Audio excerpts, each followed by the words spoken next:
Welcome back.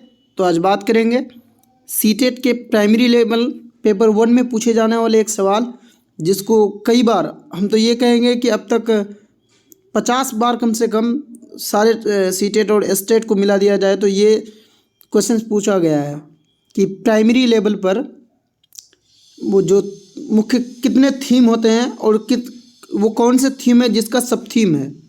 तो primary level पर 6 theme है। परिवार और मित्र, जिसको फैमिली एंड फ्रेंड बोला जाता है, ये हमारे मेन थीम है। तो मेन थीम कितने हैं प्राइमरी लेवल पर? 6 मेन थीम है, जिसमें परिवार और मित्र पहला हमारा थीम है भोजन यानी फूड। दूसरा थीम है जो हमारा मकान, एक तरह का रहना होता है, आश्रय जिसको बोलते हैं, वो हमारा तीसरा थीम है।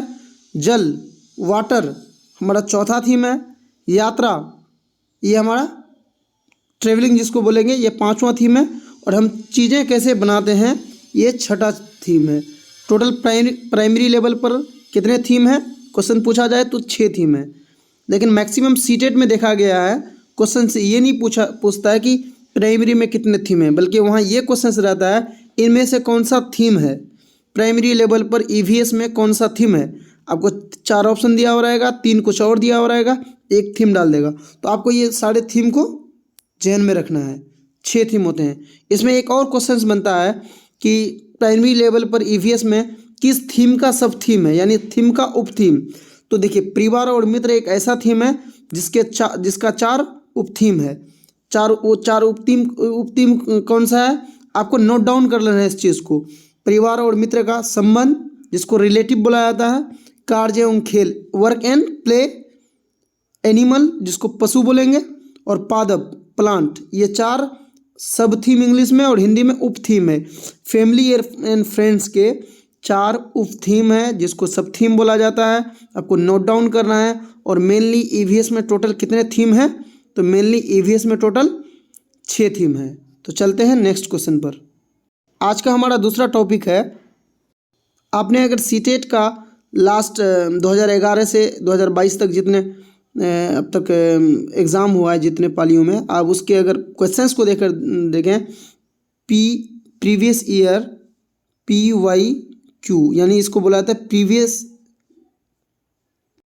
PYQ, मतलब प्रीवियस ईयर क्वेश्चंस को अगर दिखा जाए लास्ट का, आप 2022 को ही देख लीजिए, तो इसमें मधुमक्खी के बारे में आपको मैक्सिमम सेट में आपको मिलेगा। तो थोड़ा सा मधुमक्खी के बारे में अच्छे से जान लेना है, क्योंकि मधुमक्खी का सवाल रहना है। एक नंबर का एटलीस्ट रहेगा ही। बिहार के मुजफ्फरपुर का बेचा एक गांव है, बोचा गांव है, याद रखना है। बोचा गांव कहाँ है बिहार का? मुजफ्फरपुर में। इस इलाके में लीची की पेड़ सबसे अधिक पाए जाते हैं। सीटेट में ये सवाल पूछा जाता है कि भारत के किस राज्य में सबसे ज़्यादा लीची का फूल लीची उगता है, तो कहाँ? बिहार के मुजफ्फरपुर में। और कभी कभी ये रहता है कि बोचा गांव भारत के किस राज्य में है, तो कहाँ है? बिहार में है। क्वेश्चंस एक एक पॉइंट से आप उठा देगा। अब सीटेट में जो क्वेश्चंस आएंगे वो आपके अंडरस्टैंडिंग थिंकिंग बेस्ड पर होगा। आपको रटाने वाली क्वेश्चन नहीं पूछा जाएगा, तो आपको कहीं से भी पूछा जा सकता है। चलिए, दूसरा पॉइंट है, फूल मधुमक्खियों को बहुत लुभाते हैं, इसलिए इस क्षेत्र के लोग मधुमक्खी पालकर शहद बनाने का काम करते हैं। मधुमक्खी किससे ज़्यादा अट्रैक्ट होते हैं? मधुमक्खी फूल से सबसे ज़्यादा अट्रैक्ट होते हैं और फूल इनको बहुत लुभाते हैं, इसलिए यहाँ के लोग मधुमक्खी पालकर शहद बनाने का काम करते हैं। कहाँ के लोग? बिहार के बेचा गांव। ऐसे तो और भी राज्य में होता है, और भी जगह में होता है, लेकिन बिहार के मुजफ्फरपुर का बेचा गांव इस चीज़ के लिए सबसे ज़्यादा फेमस है। और लास्ट टाइम हमने 2021 का जब 22 का जब क्वेश्चंस देखा, तो कई क्वेश्चंस में हमने इस चीज़ को देखा है, ये पूछा है मधुमक्खी पालने को क्या कहा जाता है? एपी कल्चर कहा जाता है। मधुमक्खी पालन को एपी कल्चर बोला जाता है। ये पूछा गया है कि निम्न में से मधुमक्खी के अंडा देने का सर्वोत्तम अच्छा समय कौन सा है? तो आपको देखिए, यहाँ एक पॉइंट दिया हुआ है, अक्टूबर से दिसंबर में मधुमक्खी के अंडे देने का समय होता है, और यही मधुमक्खी पालन शुरू करने का भी समय होता है। तो मधुमक्खी का अंडे देना हो या मधुमक्खी पालने का समय हो, कौन सा है? अक्टूबर टू दिसंबर, यानी अक्टूबर से दिसंबर तक मधुमक्खी पालने का और मधुमक्खी को अंडा देने का सबसे सही समय है। लीची के फूल कब खिलते हैं? तो फरवरी में खिलते हैं। ये सवाल आपका सीटेट में पूछा गया है कि लीची के फूल किस माह में खिलते हैं। 4 ऑप्शन दिया हो रहेगा, जनवरी, फरवरी, मार्च, अप्रैल। तो आपको क्या करना है? फरवरी। मधुमक्खी के हर छत्ते में एक रानी मधुमक्खी होती है। देखिए, मधुमक्खी का जो छत्ता होता है, एक छत्ता में एक ही रानी मधुमक्खी होगा जो अंडे देती है। छत्ते में कुछ नर मक्खी भी होते हैं और उस छत्ते में कुछ नर मक्खी भी होते हैं। देखिए, इस चीज़ को आपको अच्छे से याद रखना है कि एक छत्ता में एक रानी मधुमक्खी होगी और उस छत्ते में कुछ नर मधुमक्खी भी होते हैं। छत्ते में बहुत सारे काम करने वाली मक्खियाँ भी होती है और उस छत्ते में ज़्यादातर मक्खियाँ क्या होती है? काम करने वाली होती है। शहद के लिए फूलों का रस ढूंढती है और वो क्या करते हैं? शहद के लिए फूलों का रस ढूंढती है। कौन? वो काम करने वाली मधुमक्खियाँ। इस बार लास्ट टाइम एक सवाल था कि इनमें से कौन सा कथन सत्य है। 4 कथन दिया हुआ था, उसमें एक गलत कथन ये डाला हुआ था कि मधुमक्खियों के फूलों को रस ढूंढने का काम नर मक्खी करता है। तो ये नर मक्खी नहीं करता, ये कौन करता है? काम करने वाली मक्खियाँ जो होती है ये शहद के लिए रस को ढूंढते हैं। जब किसी मक्खी को रस मिल जाता है तो एक तरह का नाच करती है।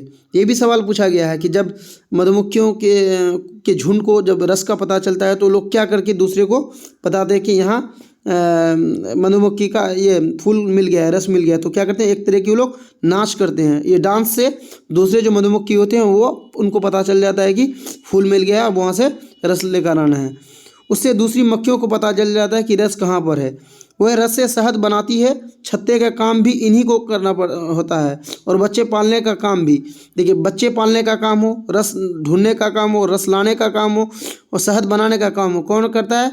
जो मधुमक्खियाँ छत्ते में काम करने वाली होती है। इस चीज़ को अच्छे से पढ़ना है कि छत्ते में काम करने वाली मधुमक्खियाँ ही रस ढूंढेगी, रस लेकर आएगी, शहद बनाएगी और बच्चों को भी वही लोग पालते हैं। मधुमक्खी पालन में बक्से का प्रयोग किया जाता है। इस बक्से में चीनी का मीठा घोल डाला जाता है। तो मधुमक्खी पालने में किसका उपयोग किया जाता है? लकड़ी के बक्से का उपयोग किया जाता है और इस बक्से में क्या डाल दिया जाता है? चीनी का घोल डाल दिया जाता है। नर मक्खी छत्ते के लिए कुछ खास काम नहीं करते हैं। कुछ खास नहीं, ऑलमोस्ट काम नहीं करते हैं। नर मक्खी छत्ते के लिए कुछ भी काम नहीं करते हैं। मधुमक्खी के डंक में फॉर्मिक अम्ल पाया जाता है। इस चीज़ को याद रखना है कि मधुमक्खी के डंक में फॉर्मिक अम्ल पाया जाता है। रेशम का कीड़ा अपनी मादा को इस गंध से कई किलोमीटर दूर से पहचान लेती है। सीटेट में सवाल आया होता कि इस निम्न में से कौन सा कीड़ा है जो अपनी मादा को गंध से पहचान लेते हैं, कई किलोमीटर से पहचान लेते हैं? तो रेशम का कीड़ा। इसको अच्छे से याद करना, नोट डाउन कर लेना है कि रेशम का कीड़ा अपने मादा को उसकी खुशबू से कई किलोमीटर दूर से पहचान लेते हैं। चलिए, मच्छर के बारे में बोलना है। मच्छर हमारे शरीर की गंध, खासकर पैरों के तलवे की और हमारे शरीर की गर्मी से हमें ढूंढ लेते हैं। हम अंधेरे में भी रहते हैं, मच्छर हमें ढूंढ लेता है। कैसे? तो शरीर की गंध से और पैरों के जो तलवे होते हैं उसकी गंध से, हमारे शरीर की गर्मी से भी वो हमें ढूंढ लेते हैं। मच्छर पानी में अंडे देते हैं। ये सवाल कई बार पूछा गया है। मच्छर कहाँ अंडे देते हैं? मच्छर पानी में अंडे देते हैं। डेंगू, मलेरिया, चिकनगुनिया बीमारी मच्छरों के द्वारा फैलाई जाती है। उसमें से आपको देखिए सीटेट में क्या करेगा, कुछ ये तीनों बीमारी दे देगा, बोलेगा इसमें से कौन सी बीमारियाँ मच्छरों से होती है। डेंगू, मलेरिया एक डाल देगा, कोई और बीमारी। डेंगू, मलेरिया एक पाइल्स डाल देगा, एक और कुछ डाल देगा। तो आपको सही करना है डेंगू, मलेरिया और चिकनगुनिया, ये तीनों बीमारी मच्छरों से होती है।